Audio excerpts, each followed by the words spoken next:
Webale kubanga okyali naffe wano ku Delta TV tukwesimisa era tukwenyumirizamu. Kade kiko kenyini mututusizaako Amasukkulumu nze Kefas Mayumba ndire munange Luchamzi Isaac ku lwabo olulimi olw'obono. Katusooke n'ebikulu ebigalimu. Ebikulu mu Masukkulumu. CAA balina okukakasa nti buli ekyetaagisa tukirina mu kifo. Tekikyalimu kuteebereza. Minisita akakasizza ennyonyi za Uganda zitandika lwa mukaaga okubuuka.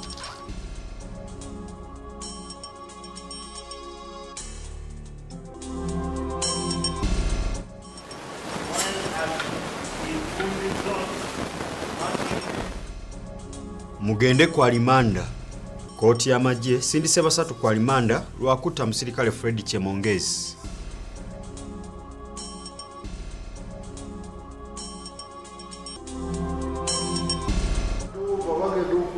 Mufti mubaji bagenda omukwasa obuyinza n'administration gateeko nga tewali property ne batulima empindi ku mabega batwagaza ki?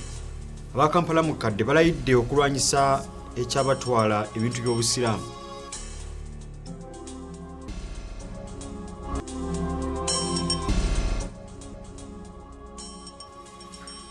Ebyaliyo by'omubaka Kipoyi birinnye enkandago.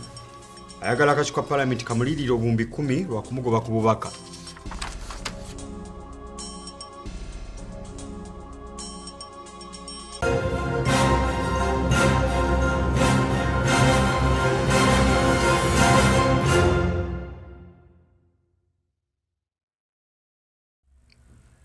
Ennaku z'omwezi ziri 23 omwezi gwa musanvu Muganda gw'etta Kasambula mwaka 2019.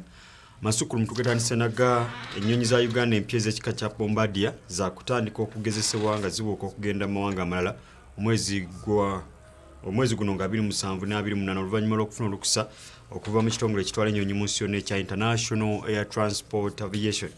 Bino byogeddwa Minisita w'ebyentambula Monica Ntegeyazuba abadde mu lukiiko lw'abamawulire olutudde ku kitebe kyabwe mu Kampala ky'ebyentambula.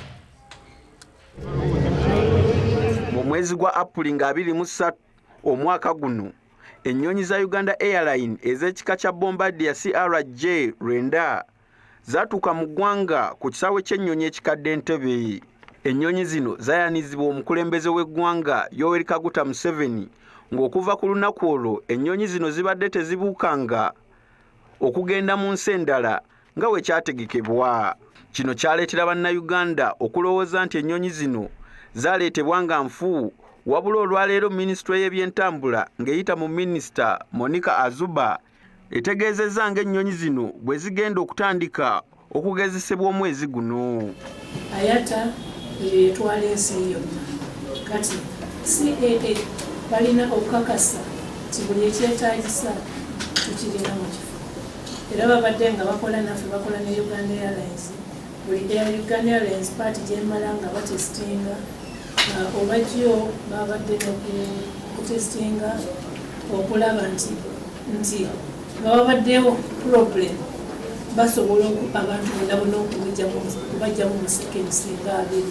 Minisita Azuba agenze mu maaso n'annyonnyola ennyonyi zino mu bibuga mwe zigenda okusooka okubuukira nga zigezesebwa omuli Nairobi, Dar es Salaam ne Mogadishu. Minisita ayogedde ku bibadde biyitiŋŋana nti kampuni ya Bombardier eyaweebwa olukisa okukola ennyonyi za Uganda Airlines yali yaggalwa nga tekyakola. Bombardier balina ennyonyi 15 already eziri mu Bwebule ezitambula ate bakyalina orders 40. Okutunda kampani eno kyekimu kyekigenda kukyusa kukolagana ennyonyi. It is just kukyusa ani nanyini business ye. Ennyonyi za Uganda endala 2 eziri mu kika kya Airbus za kutuuka wano mu mwezi gw'omwenda omwaka guno. Kooti y'amagye esangibwe Makindi esindisa abasajja basatu kwa limanda eruzira bagira bawomerwa ku mmere y'abasibe oluvannyuma lw'okubasomera omusango ogw'okutemula omusirikale wa poliisi Sergeant Fred Chemongezi ono yali akolera ku poliisi y'Embale. Bano emisango bagyegaanye.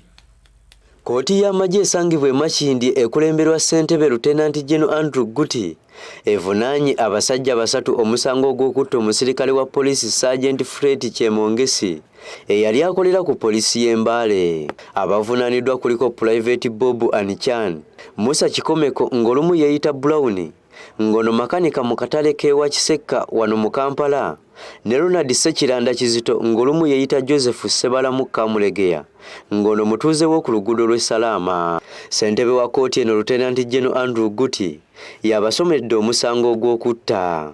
Oludda oluwaabi lugamba nti ng'ennaku z'omwezi 16 omwezi ogwokutaano omwaka guno ku kyalo Namwanzi ku luguudo lw'e Mbale Nabumali mu disitulikiti y'e Mbale abavunaaniddwa nga balina ekigendererwa batta omusirikale Kyemongesi nga bakozesa emmundu. Abawawaabirwa omusango ogw'okutta bagwegaanye. Mu ngeri y'emu Bob Anichani agguddwako emisango emirala n'abantu abalala 4 abadduka mu magye. Bano kuliko Private Dennis Mangusho, Lance Kopolo Edward Mubale, Stanley Mulunda ng'olumu yeeyita Frank Jumba ng'akola emirimu gy'alejjalejja ne Isa Ntale omuvuzi wa bodaboda ng'olumu yeeyita Ganja. Bano bavunaaniddwa emisango egy'obwakkondo n'okubeera n'ebyokulwanyisa mu bumenyi bw'amateeka. Others still at large on or around the 4th day of May 2019 while at Kivumbi Zone, Makindye, Sebagabo Municipality in Wakiso District, robbed Osman Kaya of his polythene bag containing a blood pressure machine and clothes. Mwasangibwa bili bw'amateeka n'emmundu ekika kya SMD. Oludda oluwaabi lugamba nti ng'ennaku z'omwezi 4 omwezi ogwokutaano omwaka guno mu zooni ya Kivumbi Makindye Ssaabagabo wano mu Kampala abawawaabirwa banyagulula Osman Kaya ensawo ye eyalimu engoye wamu n'ekyuma ekipima puleesa. Oludda oluwaabi era lugamba nti abasibe basangibwa n'emmundu 2 mu nnyumba emu erugala masanafu wano mu Kampala. Bano era bavunaaniddwa omusango gw'okugezaako okutta omusirikale wa poliisi Constable wa Kwere James nga bakozesa emmundu ekika kya SMG emasanafu. Kooti era basomedde omusango gw'okusangibwa n'amasasi 31 mu bumenyi bw'amateeka nga bino byonna byali mu zooni y'emasanafu nga kigambibwa nti emisango baagizanga ennaku z'omwezi 11 omwezi ogw'omukaaga omwaka guno. Guno si gwe mulundi ogusoose nga bano baleetebwa mu kkooti y'amagye ng'olunaku olw'eggulo baavunaaniddwa emisango gy'okutta n'okunyagulula abakozi ba mobile money. Bano wabula bakukomezebwawo mu kkooti ng'ennaku z'omwezi 3 omwezi guno naye nga 6 omwezi ogw'omunaana omwaka guno. Anet Nakayibale y'abaddeyo ku Delta TV Amasukkulumu. Webale nnyo Nakayibale. Ate ekitebe eky'obusiraamu ekikulu wali Kampala mukadde kitegeezezza nti abakirimu empini ku mabega nga babajwetekako ebyokuba nti batunda ebyobugagga obw'emmali y'obusiraamu basasulwa abo bennyini ate abaagula emmali y'obusiraamu bano. Bano bagamba nti nno bino byogerwa okubeera nga abajja ku mulamwa ogw'okunoonya abatuufu abaatwala emmali y'obusiraamu. Byogeddwa ssabawandiisi w'ekitebe kino Sheikh Ramadan Ssemambo mu lukuŋŋaana lwa bannamawulire. Okusinziira ku ssaabawandiisi w'ekitebe ky'obuyisiraamu ku Kampala mukadde Ramadan Ssemambo okuva lwe bajja mu bukulembeze bafuna okusoomoozebwa buli lwe bagamba nti bakwate ku nsonga z'obyobugagga by'obuyisiraamu. Buli lwogezaako okuzuula ekintu kyonna nga kyali kya busiraamu wabaayo amaloboozi agakirwanyisa. Tusaba general public, tusaba parliament n'abantu mwenna ku nsonga eyo abavunaanyizibwa baveeyo babe nga batuyambako byamba. Wano wasinzidde n'ategeeza ng'okusinziira ku mbeera eno ababasojja ku luwonzi bandibanga basasulwa Kampala mukadde esobola okuva ku mulamwa. N'abo ab'akakiiko ka parliament ke bataddewo okulondoola ku nsonga ezo ezaali eza custodian board ku nsonga za properties ez'abayimbi beetegereze nnyo kubanga tumaze okuwandiika amabaluwa agali necessary ne tugawandikira custodian board nga tugalaga nti property ezimu zaali zaffe naye tetutegeera lwaki zaali possessed. bino we bijjidde nga baakazuula ettaka eriri ekittante era nga kuno kuliko ebyobugagga ebitagambika omuli ne wooteeri ya golf course n'ebirala. Ono agamba nti ebyobugagga bye basobodde okufuna si bye byokka wabula wakyaliyo ebiriyo ttomooni. Ono ayongedde n'ategeeza ng'ebyobugagga bwe baabiwambira nga bisukka olunaana wabula nga kati ekizibu kyakubizza. Property ezaali entuufu Uganda Municipal Council ze yali yeekoledde yo nga ku bwayo. Uganda Municipal Council property ze yali eweereddwa n'ezo ze baali batuwadde okukuuma kyonna baaziteeka mu kikapu lumu ne baziddiza abayimbi under the Indian Custodian Board. Zonna ne zigenda lumu. Okusoomoozebwa bano kwe babadde basinga okusanga zenjawukana mu ddiini wabula nga Semmamba agamba nti zino akaseera konna zandifuuka olufumo kubanga abayisiraamu batandise okulaba omusana. Wano jjuusi mwalaba nga tukyaziza muftimenti. Twali wano bantu mitwalo 3. Ne tugenda ku Hotel Africana twali tusuubira abantu 5 twafuna abantu 1,300. Bano bagamba nti mu kiseera kino batemye empenda endala ezigenda okuyambako okumalawo obutakkanya mu ddiini obwafuuka baana baliwo. Ng'ebyo bitadde ku bbali ekitebe ekikulu eky'obuyisiraamu kirabudde ne Sekulabula yenna abo bonna abatwala bannayuganda e Mecca nti singa tebatuukiriza mulimu gwabwe mu butuufu bwagwo akubasitukiramu. Ebyo ngo bitadde ku mabbali minisita w'ebyokwerinda mu ggwanga Generali Eritumwine, Speaker Parliament Rebecca Kadaga musindise kachiko ka Parliament akwasa empisa lwakuyisa Lugaayo mu lukiiko lw'eggwanga olukulu ne Speaker nga tamutaliza. Omubaka wa Bukonzo Atkins Katusabe yawuniikiriza Parliament mu lutuula lwaleero bw'agitegeezeza nga minisita w'ebyokwerinda by'eggwanga lino General Eritumwine bwe yayisizza Olugaayo mu Parliament ne Speaker waalwo. Kino documented them as extremely unfortunate and unfathomable remarks were a direct attack to the Constitution of Uganda, specifically Article 6, specifically Chapter 6. Kino kyavudde ku mubaka ono Katusabe okukubira General Eritumwine essimu ng'amutegeeza nga Speaker Kadaga bwe yayogera ku nsonga z'ebyokwerinda mu disitulikiti y'e Kasese wabula General Tumwine n'amuddamu ng'amubuuza ekika kya Speaker gw'ayogerako. Kino kitabudde ababaka nga beewuunya ono kye yeesiga okutyoboola ekitiibwa kya Parliament ne Speaker era omubaka Medard Ssegona awaliriziddwa okuleeta ekiteeso ekiwaliriza ono asindikibwa mu kakiiko ka Parliament akakwasisa empisa yennyonnyoleko.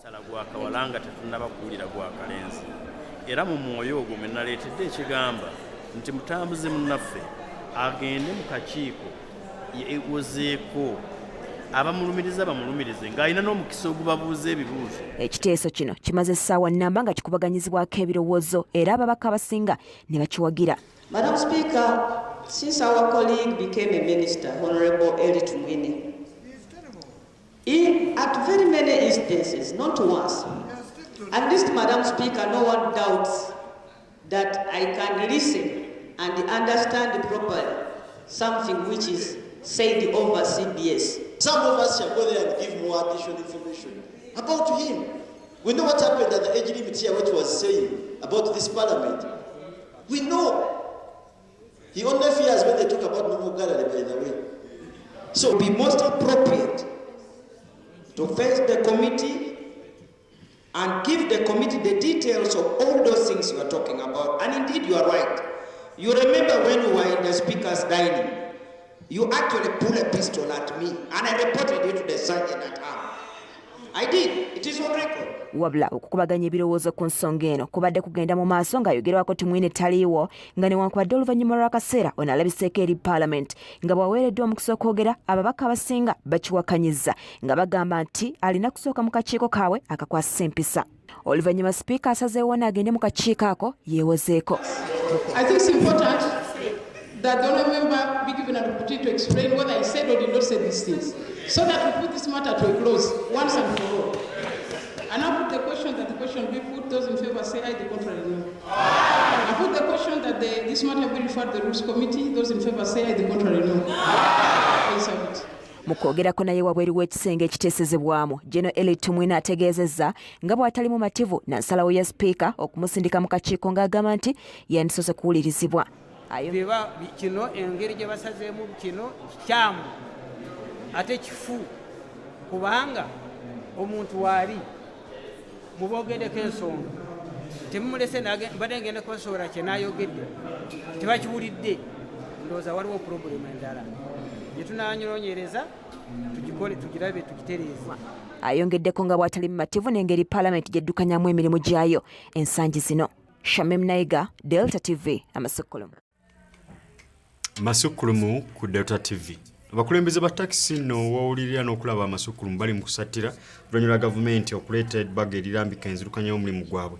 Bano bagamba nti ate lukwesikwesi lwa gavumenti okwagala okubagoba mu mulimu gwabwe era si bakukikkiriza kubeera ng'etteeka lino liyisibwa okubeera nga likakasibwa okuggyako ng'amaze okwebuzibwako ku ngeri gye ligenda okubeera nga lissibwamu mu nkola. Okusinziira ku lupapula lw'amawulire olwa New Vision olufulumya olwaleero, gavumenti ng'eyita mu minisitule y'ebyentambula ereese ebbago okukola ennongoosereza mu tteeka erya Traffic and Road Safety Act nga lino lyakolebwa mu mwaka gwa 1998 nga lirambika ebyentambula n'enkozesa y'oluguudo. Etteeka lino kati gavumenti eyagala likyusibwemu bongeremu obuwaayiro omuli okugaana bannannyini takisi bonna okwetaba mu mulimu gw'okusaabaza abantu nga tebalina bibiina mwe bagwa oba kampuni ezirina olukusa okuva mu gavumenti. Etteeka lino era ligana bakondakita abayita abasaabaze oba kiyite okuyimba takisi era nga wano anaakwatibwa yenna wakuwa engasi ya bukadde bwa singiza kuno 6 oba okusibwa emyezi egitasukka 6. Wabula bino olugudde mu matu g'abaddereeva ba takisi ne beeri omuguju nga bagamba nti si baakukikkiriza kubanga luno lulabika lukwesikwesi luyitiddwamu gavumenti okwagala okubagoba mu mulimu.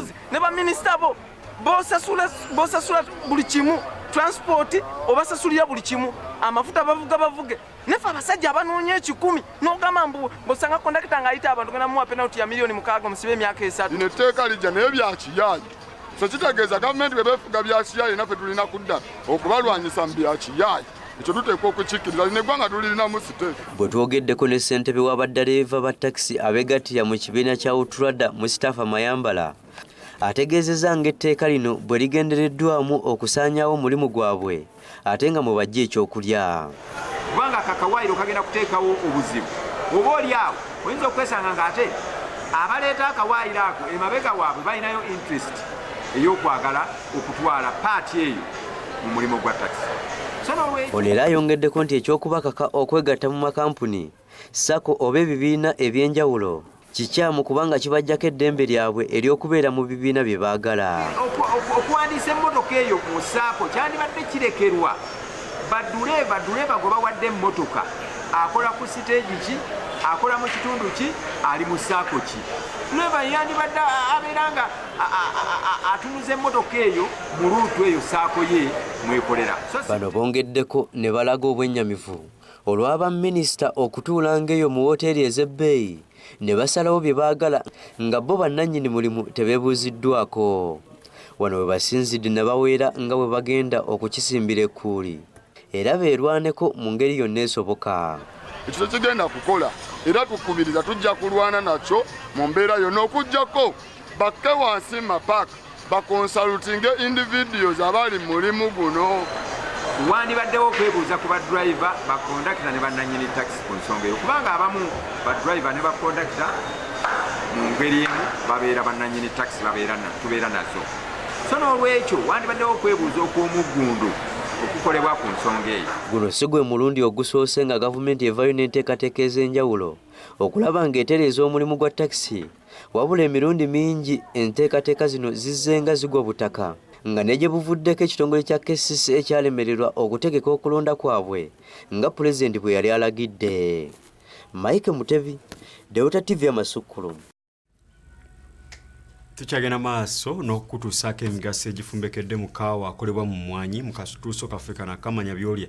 Oluvannyuma tugenda kuba tukumbuzamu tukomewo n'ekitundu ekyokubiri eky'Amasukkulumu.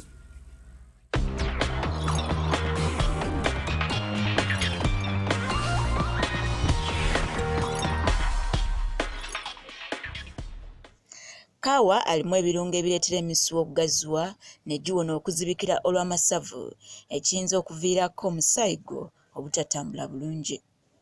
Mu mmwanyi musangibwamu ebirungo eby'enjawulo omuli vitamin B2, vitamin B5, magnesium, potassium, vitamin B3, ebiyamba okuleetera omusaayi gw'omuntu okuba n'amaanyi agasobola okulwanyisa endwadde gamba ng'okunaabuka obwongo naddala mu bakadde. N'olwekyo wettanire kaawa kuba emigaso ntoko newankubadde abantu abamu tebagimanyi wadde nabo basiba beekatankira ebikopo bya caayi ebiri mu kaawa. Manya byolya.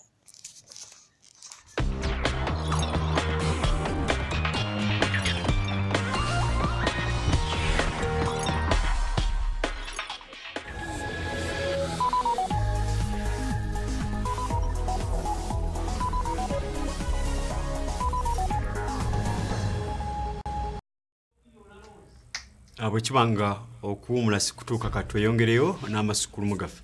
Bannakampala bakyasimbidde n'akakonge enteekateeka y'ekitongole Kampala Capital City Authority obutayolera akasasiro ssente mu bifo eby'enzigotta by'omugotteko. Bino nga byasaliddwa mu lukiiko lw'abakansala ne bammeeya b'ebibuga olwabadde ku City Hall olunaku lw'eggulu. Abakulembeze n'abantu abasibuka mu bitundu buno bagamba nti kuno kuba kuwundiisa kwennyini baagala KCCA ereme kusosola mu bitundu wabula ekozesa ensimbi zerinawo okusobola okubeera ng'eyola akasasiro mu bifo byonna. Bino tubituuseeko bwe tubadde tulambula ebimu ku bitundu by'omugotteko mu ggombolola ey'Erubaga.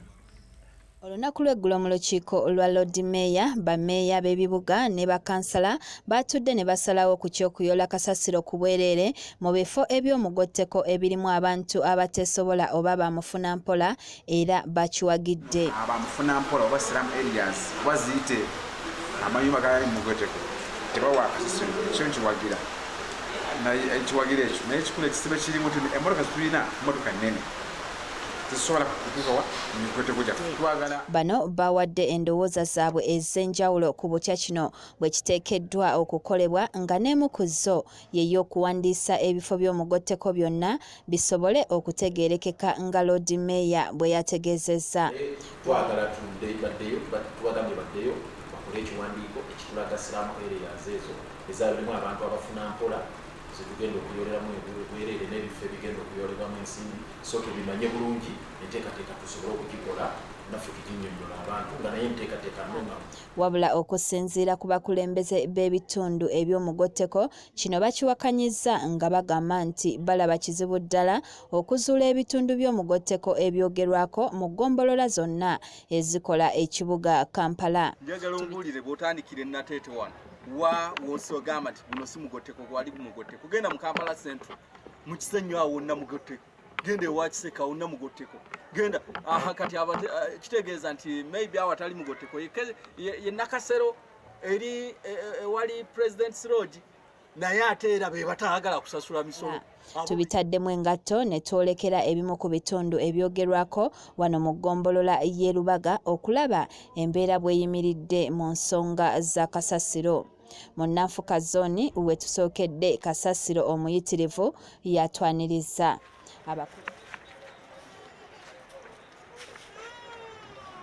abakulembeze betwogeddeko nabo nga Namakula Sofia nga yatwala ebyobuyonjo mu kitundu kino n'abalala bakyakukkulumira ekitongole kya KCCA okubasibako kasasiro ono olw'okulemererwa okubasindikira mmotoka ezimuyoola ate nga bo bagezezzaako okwekolamu omulimu gw'okuyoola n'okkuŋŋaanya kasasiro emirundi 2 mu mwezi.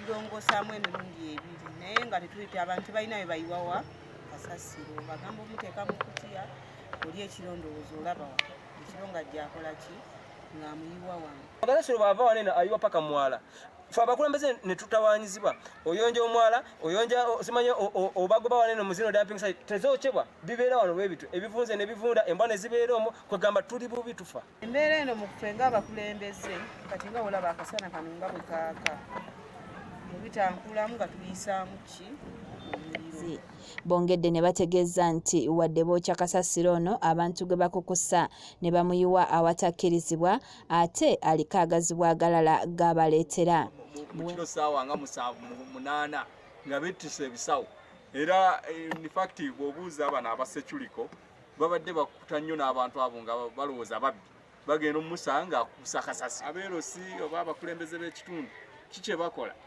kwekolamu mulimu ne bamwokya ne bwe bamwokya era nakyo kizibu kirala kubanga there is what we call air pollution okwonoona obutonde bw'ensi. Buwembo Habibu agamba nti KCCA eve mu kwekwasa wabula ekozese ensimbi abantu ze bagiwa mu musolo oba tekisobola ebaggyeko emisolo gyonna olwo bo besasulire kasasiro. Exoneratinga ne bagamba nti abo kasitobeera nga osula mu nju yo tolina kusasula musolo. Fe abali mu migoteko fe tusasula emisolo egyo egya property rate. Kati mu kaseera kano saagala batuwuddise batugamba nti tugenda bayamba tubayolere kasasiro. Mukozese omusolo gwe tubawadde mutuukirize obuvunaanyizibwa bwe tuguweeredde. Bano era banenyeza bya nsusso abamu ku bakansala mu bitundu byabwe be balumiriza okwekobana ne KCCA ku kyokwongera kampuni eziyola kasasiro contract ate ezibaleega ensimbi. Bakansala zibalwanye nnyo okutoba okulaba nga tenda tezirinyuwalingibwa n'ekyo ekyabatanudde balinyuwalinga ettenda nguzi nabugabo omukirini babatuukidde ne babongera akasente. Bwe batyo bateesezza KCCA esalewo kampuni zino zisigale mu bifo by'abagagga, obutale, amasomero gye ziba ziyola kasasiro olwo yo amakanda egasimbe ku bantu ba bulijjo mu bitundu gye bawangaalira. Nga bw'olaba Natete yenna ejjudde bantu banfuna nafu ereeta ng'emmotoka zaayo nga za KCCA nga za bwereere tutekenga kasasiro agende naffe abakulembeze ab'okuziziwa tugenda kuba tuweeruddwa. Ebimu ku bifo ebirala bye tutuusemu ebirimu embeera embi naddala mu kasasiro kuliko Nalukolongo, Musoke zooni, Kigagga zooni, Kitoolo n'ebirala. Kalungi Betty Nicholas Ndugga, Delta TV, Amasukkulumu. Kuliko nnyo abasasi baffe Kalungi Betty ne Nicholas Ndugga. Yaliko omubaka wa palamenti wa Bulo West Tono Ensubuga Kipoyi yalinnye enkandago ayagala no kakiko ka palamenti oba luyite parliamentary commission kamudize sente z'okuviira ddala mu mwaka gwa 2011 okutuuka 2016 nga zibalirirwamu kubanga ziri mu bukadde obusoba mu 15,000. Ono era ayagala obuwumbi 10 lwakakiko kano kumugoba mu palamenti nga singa tekatuukiriza bino byonna kugenda mu kooti y'egy'okulamula. Munemateeka Shaban Sanywa awoleza eyali omubaka wa Bulo West Tono Ensubuga Kipoyi aweze okuwabira akakiiko akadukanya emirimu gya palamenti aka Parliamentary Commission mbuga z'amateeka singa tekasasula ssente za Kipoyi ezisoba mu kadde 5 ezigambibwa nti zaggyibwa ku akawunti ye. Ono agamba nti zino zaggyibwako mu kiseera gavumenti we yamukwatira ku misango gy'okwagala okuvunika gavumenti ya President Museveni. Kipoyi ng'ayita munemateeka we Sanywa agamba nti ateekeddwa okufuna ssente ezo ng'omubaka omulala yenna wabula sente zino abatula kakiiko akadukanya emirimu gya palamenti bazijjako ne bazikozesa. Yakola akakiiko kaayo ne batuula ne basazaamu Kipoyi era ne balagira electoral commission eddemu okulondesa mu constituency y'e Manaafa era ne bakikola era nti waffe ne bamusazaamu. Kakati commission eyo neegenda mu maaso sente zibateekerako kirala nti waffe mu akawunti nga tebanabamisazaamu ebyo zibayita emoluments ebyo sente wa parliamentarians bwe bafuna balina bwalawensi obwenjawulo tuyita emoluments ziri $254,000 babusobamu. Ezo parliamentary commission yazijjako ku akawunti ya Kipoyi kyetwebuuza kitya olina buyinza kyobujja ku sente egenze ku akawunti y'omuntu ne bagenda mu maaso era ku akawunti ye yennyini ne bajjako mileage allowance waliwo sente zibagaba nga za transport ijja okusinziira gy'ova katikira nti waffe kuba nti yali ng'ava Manaafa paka Kampala mileage eziriwo ziba nnyingi kati zaali zaakimuletize $214,000 nezigwamu ezo nazo baziteeka ku akawunti ye nazo ne bazijjako. Atulaze obukakafu omubadde n'ennaku z'omwezi ez'enjawulo ssente zino lwe zaggyibwangako akakiiko kano kagamba nti kalina okuzimuddiza. Sente ezo ebbaluwa gye nawandiise nataddeko twakoze breakdown engeri gye bajjangako sente ezo ku akawunti.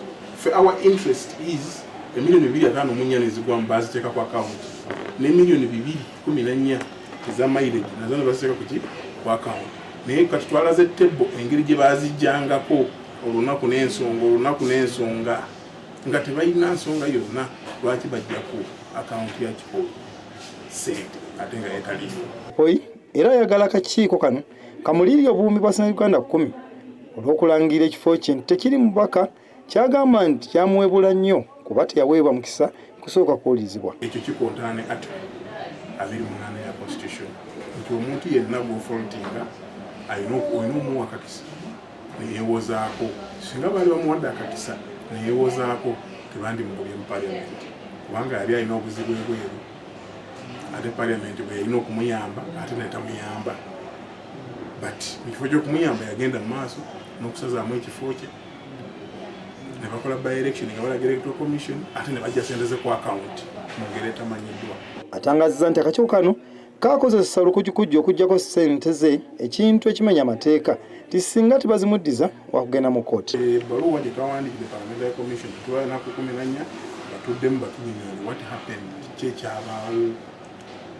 So bwe kigaana empapula zigenda mu kkooti ziri redde tugenda kuwabeera parliamentary commission tulabe nti tuyamba kirayanti waffe afune kyayagala. Ipoi era agamba nti akakiiko kano tekamuyamba ng'afunye obuzibu wabula kye kaakola kulangira kifo kye nti kirimu mubaka n'okulagira akakiiko by'okulonda okutayika okulonda mu kitundu ky'e Manaafa. Ipoi yasonyebwa emisango gy'okwagala okuvunika gavumenti ya President Museveni, akakiiko ka Amnesty n'abasirikale ba UPDF 6 era nga ssentebe wa kkooti y'amagye Lieutenant General Andrew Guti yamuta ku kakalu nga bwe balinda emitendera gy'okussaako mukono ku biwandiiko ebyo. Eggwe lino lisakiddwa Anita Nakaibale ku Amasukkulumu. Waawo omusango teguvunda ojjako nga nnyini gwe yaguvunziza. Abaddukanya omulimu gw'okuzimba eddwaliro eryankozi awajjanjabirwa abagudde ku bubenje bakyetaaga obuwumbi bwa Sinza Uganda 5 okulaba ng'omulimu guno gumalirizibwa anti bulijjo ennyongereza teba ntono olwandagirize lujjuliriza ennyanja. Viika General wa Kampala Monsignor Charles Kasibante ayabuulidde Obwakabaka wa Buganda ku mukolo gw'okumukwasa ensimbi eziwa ddala obukadde 10 zino nga zaava mu misinde egy'okusonderako ensimbi egyaliwo nga 15 Juuni omwaka guno.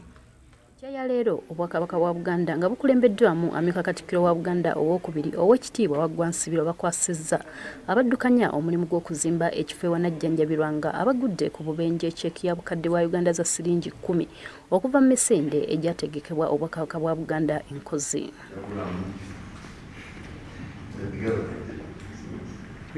Gye buvuddeko Obwakabaka bwa Buganda bwakuŋŋaanya obukadde bwa siringi za Uganda 7 okuva mu kaliisoliiso ddina okuyambako okumaliriza omulimu guno. Amyuka Katikkiro wa Buganda ow'okubiri Waggwa Nsibirwa asinzidde ku mukolo guno n'ayongera okusaba abantu ab'enjawulo okubakwasizaako okulaba nga bamaliriza omulimu guno. Era njagala okukubiriza abantu abalala bonna abeetema ku misinde egyaliwo nkozi marathon nga tannabakuwaayo baweeyo sobola otambuza omulimu guno kubanga gwaffe ffenna abantu ffenna tomanya olibeera ku luguudo olwo ate tolimanya muntu alibeera ku luguudo olwo ne bisoba kiba kikulu nnyo okulaba nti ffenna tukwatira wamu. Viika General wa Kampala Monsignor Charles Kasibante ategeezezza nga bwe bakyetaaga obuwumbi 5 okumaliriza omulimu guno bw'atyo n'akoowola bannayuganda okuvaayo badduukirira omulimu guno. Omulimu munene gwetaaga essente nnyingi naye tusuubira olw'okisa ky'abantu ab'enjawulo n'ebitongole by'enjawulo tujja kutwaza ate nga n'Omukama Katonda atukwatirako. Omulangira David Wasajja ajjukiza bannayuganda nti eddwaliro ly'enkozi liyamba bangi n'olwekyo ke kaseera buli omu okwenyigiramu. Tweyanza abantu ab'omutima omulungi abatodde ssente era tubakubiriza bwe tuba tubatuukiridde era baddemu batukwatireko mu mulimo guno kubanga ddwaliro lyetaagisa ssente nnyingi nnyo ddala. Obwakabaka bwa Buganda butegese ekyeggulo ng'ennaku z'omwezi 4 omwezi ogujja ku Imperial Royal okwongera okusonda ensimbi. Era nga ku luno tujja kuba tutunda emmeeza 10 nga buli mmeeza ya bukadde 3. Tusuubira nti munnaffe Mwami Dembe Karim akkiriza okwegatta ku Bwakabaka mu nteekateeka eno n'enkozi hospital na waddeyo ekisenge ekyo ekinene mutula abantu 10,000. Enteekateeka y'okuzimba eddwaliro lino egenda kumala emyaka 2. Christina Kimuli, Gerard Mutumba, Delta TV, Amasukkulumu. Webale nnyo omufumbe Nakimuli. Zo enteekateeka zo kujjukira amatikira g'omutanda ag'emyaka 26 gagenda okukuzibwa mu ssaza lye Busiro gali mu jjiya nnene ng'olubiri mwana asula lunaatera okugibwako engalo so nga bannabusiro batandise okwejaga nga bazimba ebiyitirirwa ku makubo. Nga 31 mwezi guno Buganda bakunganira mu ssaza lye Busiro okukuza amatikira g'omutanda ag'omuwendo gwa 26 wetwoga bino nga bannabusiro bali mu keetalo okuyoyota ekifo agenda okukuzibwa olunaku luno saako okuzimba olubiri omutanda mwagenda okusula bw'anaaba ali ku mikolo gino.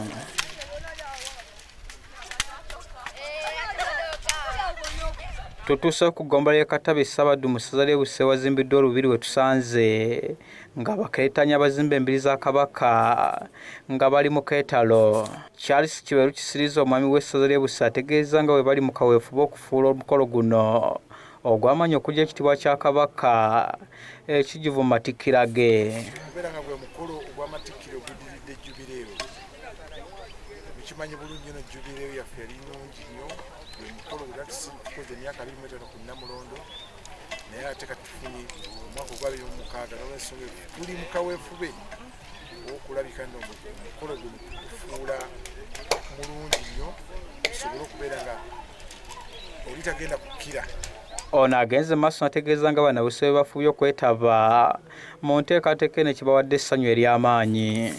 Kiberu asanyukidde omutanda okusima okusasula bannabusiro ko bye bamukoledde ng'ajaguliza amatikira ge mu ssaza ly'e Busiro. Wabula omwami wa Kabaka yeemulugunyiza olw'ettaka ly'omutanda eryongedde okubbibwa ebitongole by'okwerinda kwe batadde n'enkambi watali kubeebuuzaako. Era ekifo kino tubale tukikuuma ebbanga lyonna lyonna bwemutunako olubuyi buli abasirikale bazimba ennyumba ezo nga ekifunye bakiwamba bweyambi ne bakitwala naye mu kukitwala netubagamba naffe tulina betwagala okuteekateeka okukolera wano era ne bazimba obuyumba babuzimba nga buloka gye bakuba gye baleeta ne bateekako. Minisita wa Kabaka ow'embirisaako ebyobulambuzi obuwangwa n'enno Kyewalabye Mala ategeezezza nga bwe balina enteekateeka z'okwongera okuddaabiriza saako okuzimba embiri za Kabaka okuggyayo ekifaananyi kya Buganda. Oweekitiibwa Mala ayongedde n'ategeeza nga minisita gy'akulembera bw'eri mu nteekateeka y'okulaba nga ebyobulambuzi naddala mu masaza nga Busiro bitumbula okukulaakulanya Buganda esobole okutitimuka. Tulina amasiro g'Abassekabaka agasuuka 20 agali mu Busiro. Muli embiri mu Busiro muno nazo nnyingi. Mulimu n'okutuuza Ssaabataka Kabaka wa Buganda atulizibwa mu Busiro muno mu Naggalali. Ebifo bino byonna olugendo lwatambula olutalo lw'ebirumbi lwonna luli mu Busiro. Abakiise mu kikola Buganda abadde mu kulambula omulimu gw'okuzimba olubiri bategeezezza nga bwe basanyukidde omulimu ogukoleddwa mu ssaza ly'e Busiro. Ssaabasajja Kabaka abadde alambula essaza lino era enfunda z'abadde ajja Ssentema waliyo olubiri ate nga bw'oddako emabega waliwo olusisira lwa Ssekabaka Kimera bwe yava e Bunyolo amakanda yagasimba ku kasozi Ssentema. Mwana waffe nti atukulembeddemu bulungi mu nteekateeka eno era atubuzeebuze bulungi era tumwenyumirizaamu. Oba oli awo nsaba ne Ssaabasajja amwongereko waggulu kubanga bwe yamuwaano obwa Ssebwana atulaze nti akola ki kyasobola. Baba Nkeretanya abakulembeddemu omulimu gw'okuzimba olubiri bategeeza nga bwe bali abasanyufu okuzimba ekifo omutanda wagenda okuswa ne beeyama obutatiitiriranga mutanda buli w'anaaba alaze. Kale tukola mulimu n'ogutukeera ku lubiri kubiyitirirwa kukola mirimu gy'abentu nga kale tuwulira essanyu buli lwalabikako eri Obuganda era nga tuli wano tukola emirimu gino tubasanyufu nnyo kubanga empologoma yasiima Baganda Nkeretanya okugibangirangawo olubiri. Mu ngeri y'emu akakyakavunaanyizibwa kuteekateeka omukolo guno bali batudde ku ggombolola y'e Katabi okwongera okutema empenda butya bwe bagenda okukuŋŋaanya ensimbi z'okutegeka omukolo guno. Amatikkira g'omutanda g'omuwendo guno gakulemberamu emikolo omunaabeera okujjanjaba abantu okukola bulungi bwansisaako emirimu emirala mu bitundu bya Busiro. Joseph Muyingo, Delta TV, Amasukkulumu.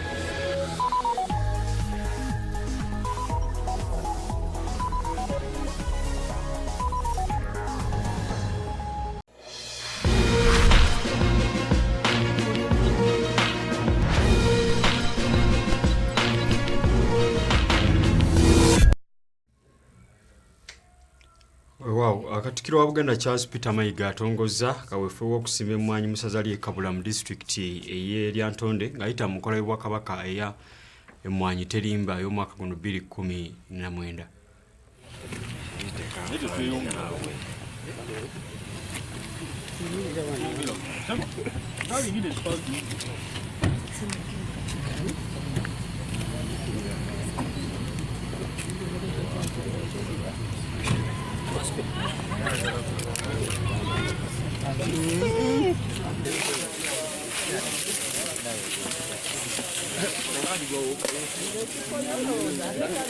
So etwali program ene emmwanyi terimba tuteeka okuteekawo enkola erondoola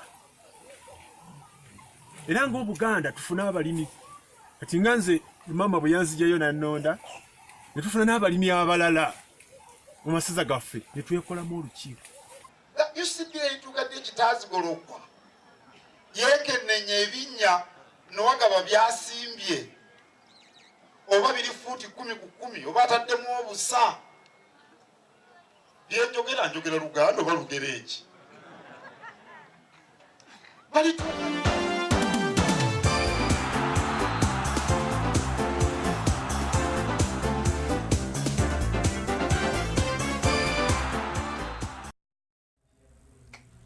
Ttiimu y'eggwanga ey'abakazi ababaka the Ukraines olunaku olwaleero ekomyewo mu lutabaalo e Liverpool ekya Bungereza gye badde tunkira mu kikopo ky'ensi yonna eky'okubaka era nno nga yavuddeyo ekutta ekifo kya 7.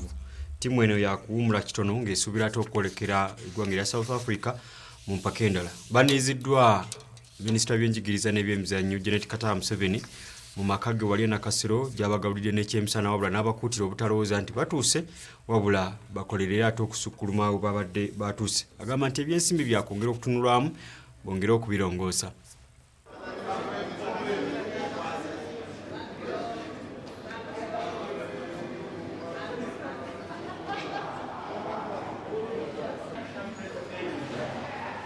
Consistently improved and strengthened our faith in you and our pride as a nation. I just think that perhaps it is time we refuse to become content with the categorizing of excellent African teams as good for the African and just free ourselves now to compete globally and look at the global community and make sure we are playing globally. We're not just here as Africans, because when we hear that we're second in Africa, it gives us some comfort that we are good. But if you don't categorize yourself as just Africans, just go global. It will motivate you and it will push you to go higher. I know that you don't have everything you need. We all know. But those are some of the sacrifices some of our teams, initial teams like you, have to make to lay that ground for others who will build on you. But as you really do better and fly high. Ate babakulira ebbangulo ly'omupiira erya Edgar's Youth Program basibudde ttiimu y'abazannyi 18 okwolekera eggwanga erya Bungereza bano bagenda kuvuganyizaayo mu mpaka ezimanyiddwa nga London Cup zaakugibwako akawunga ennaku z'omwezi 25 omwezi guno. Bano basibuddwa ku ttendekero ly'abasoma Bayibuli wali eruwowa. Bamusayi muto okuva mu mawanga ag'enjawulo bakunganira ku Exbridge College ekya Bungereza wakati w'ennaku z'omwezi nga 25 n'asatu mu mwezi guno okuvuganya mu kikopo kya London.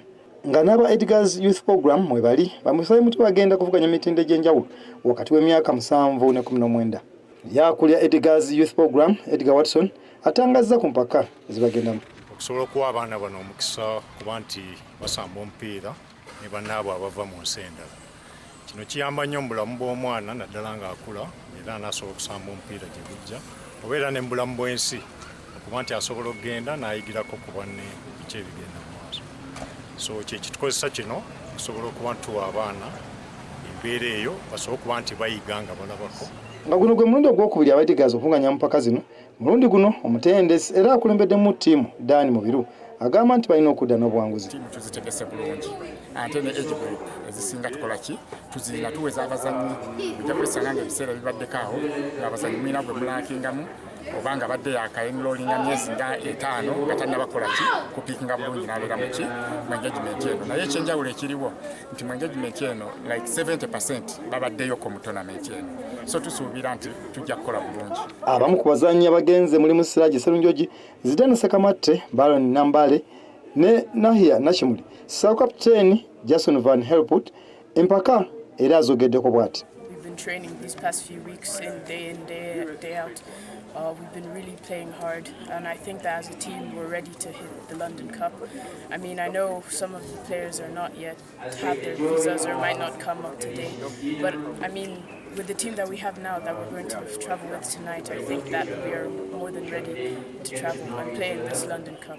Mpaka ezasooka Edgars bamulira mu kifo kya 6 mu bali wansi w'emyaka 7 ne bakwata kyakuna eri abali wansi w'emyaka 15 ssaako ekyo6 eri abali wansi w'emyaka 11.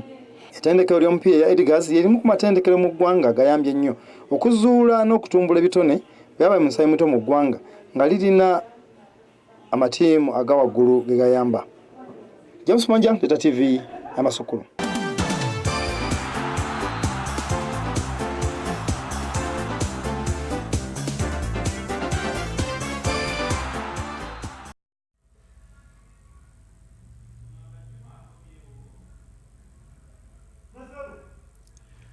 Musajja wa Katonda Reverend Festo Kalungi agenda kumbaumba Amasukkulumu n'akatusooka faaka omukisa gw'omukono gwo. Nze Kefas Mayimu bane ne munange Lukyamuza Isaac tubagaliza ekiro ekirungi kakati ate ffe tukasa oluganja banaffe ate abaweesi b'ebbiri kabajje bakutwale mu maaso kubanga ekimanyi bulungi nti alwa mu katale yalaba ssentala nti agudde. Ssaabasajja Kabaka wangaala.